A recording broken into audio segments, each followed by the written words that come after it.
Have you ever seen a cute dragon? Well, today we'll look at when dragons become pets. Don't forget to like this video and subscribe for more amazing stories. There was once a young girl who lived in a small village. One day she went into the forest to gather some herbs for her grandmother.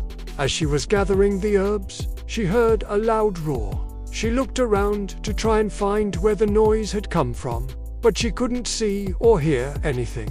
Then she continued on with gathering the herbs. After a while, she heard the roar again. This time it was closer. The girl quickly ran to hide behind a large rock. She peeked out from behind the rock and saw a huge dragon. The dragon was hurt and in pain. The girl quickly thought up a plan. She grabbed some of the herbs that she had been gathering and ran over to the dragon. The girl knew that if she just handed the dragon the herbs, it would probably eat them.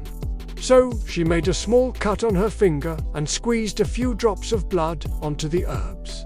The dragon sniffed the herbs, then ate them. The girl watched as the dragon ate the herbs and felt a little bit of hope. Maybe she could help the dragon, but she knew she had to be careful. If the dragon wasn't feeling well, it could easily crush her like a bug. But the girl wasn't scared. She wanted to help the dragon. The girl sat by the dragon and talked to it in a soothing voice. She told the dragon about her life in the village and how she took care of her grandmother. The dragon listened to the girl and seemed to calm down a bit. As the sun began to set, the girl knew she had to go home.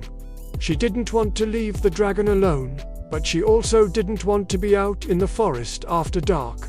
The girl promised the dragon that she would come back the next day to see if it was feeling better. Then she ran off towards the village. The next day, the girl ran to the forest as fast as she could. She couldn't wait to see if the dragon was feeling better.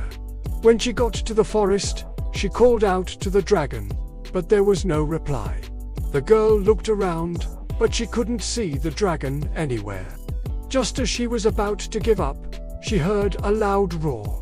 The girl turned around and saw the dragon from before. The dragon flew down from the sky and landed in front of the girl. The dragon was much more energetic than it was the day before. It nudged the girl with its snout, then looked up into the sky. The girl knew what the dragon wanted. It wanted to go flying. So the girl climbed onto the dragon's back, and the dragon took off into the sky. They flew over the village, and the girl waved to the people below. The girl and the dragon became best friends. And every day they would go on adventures together. The end.